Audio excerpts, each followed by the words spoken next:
mambo manne anayohitaji. Jambo la kwanza, anahitaji usalama. Unapoingia mhakikishie usalama.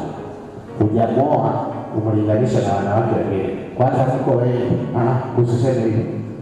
Wewe hauko hapa kuoa wengi, umekuja umeacha wote ndio umekuja kumchukua na sasa. Asiangaike kujua una chati na nani kwenye simu na social media. Mhakikishie usalama. Na ukiwa ni mtu safi, simu yako wala sio mgogoro kwa Mungu wako. Ukiwa safi. Kwa hiyo mhakikishie usalama. Anahitaji usalama zaidi katika maisha yako. Anapotoka kwao kuja kwako mkaishi pamoja, anahitaji usalama. Kwa hiyo hilo ni hitaji kubwa sana. Ndio jambo la pili, anahitaji wewe, anakuhitaji wewe. Anahitaji urafiki, the intimate conversation kati yako wewe na yeye. Muwe karibu. Kwa nini? Wanandoa wanapokutana wakawa karibu, utagundua ya kwamba mengi yanahafifishwa ambayo ni changamoto. Anakuhitaji wewe, usiseme ulikuwa mpweke kwenu ndio kaja hapa. Ukihesabu ambao ni wengi amewaacha kuja hapa. La tatu, mawasiliano kati yenu ninyi wawili. Ufanye mawasiliano ya karibu. Itunze familia yako. Kaa karibu na mwenzi wako. Wabovu wa tabia wanawasiliana na watu wengine kuliko hata wake zao. Wabovu wa tabia wanawasiliana na waume wengine kuliko waume zao. Wewe unapoingia kwenye ndoa, mke wako awe mtu wa kwanza sana katika mawasiliano. Yaani baada ya Mungu anapata mke wako. Hakikisha unadumisha yale mawasiliano. Ukirudi nyumbani, nyumba yako ni familia, sio ofisi ya kazi yako. Mbona uko bila uone na chati na watu wa ofisi? Sio ofisi, nyumba sio ofisi yako. Nyumba ni kwa ajili ya familia. Ipatie familia nafasi. Mimi hapa niliwaambia kwenye makambi haya, nikifa leo, kesho wataweka mchungaji mwingine Malimoni. Hawatapeleka mtu wa kuangalia familia yangu. Leo conference watafukuza kazi. Kesho nikirudi nyumbani, mke wangu ataniita mume, watoto wangu wataniita baba. Hiyo inaniambia mtaa wangu wa kuchunga ni familia yangu. Huo ndio namba moja. Kwa hiyo iangalie sana familia yako.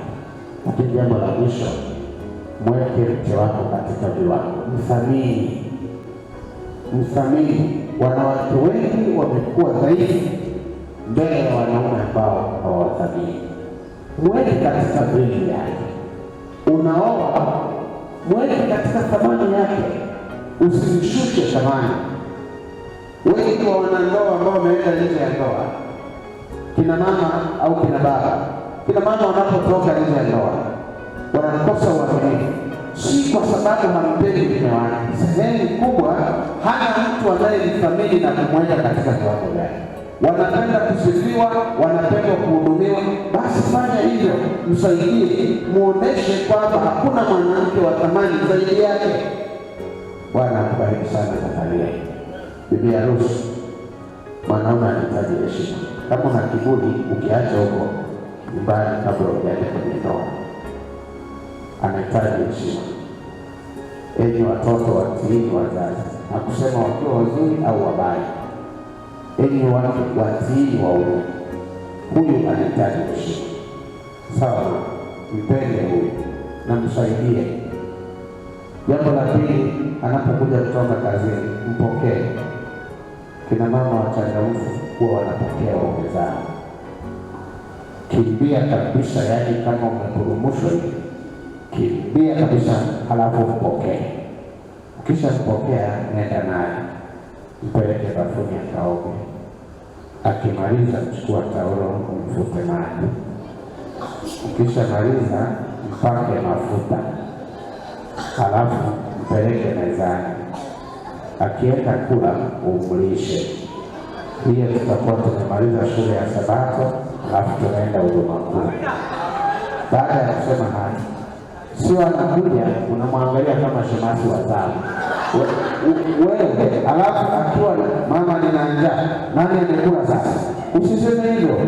Mtunze mume wako, mhudumie na Bwana atakubariki. Baada ya kusema hayo, juzi nilikuwa Zanzibar. Nilipokuwa Zanzibar nikarudi, nilienda asubuhi, nienda mchana nikarudi asubuhi.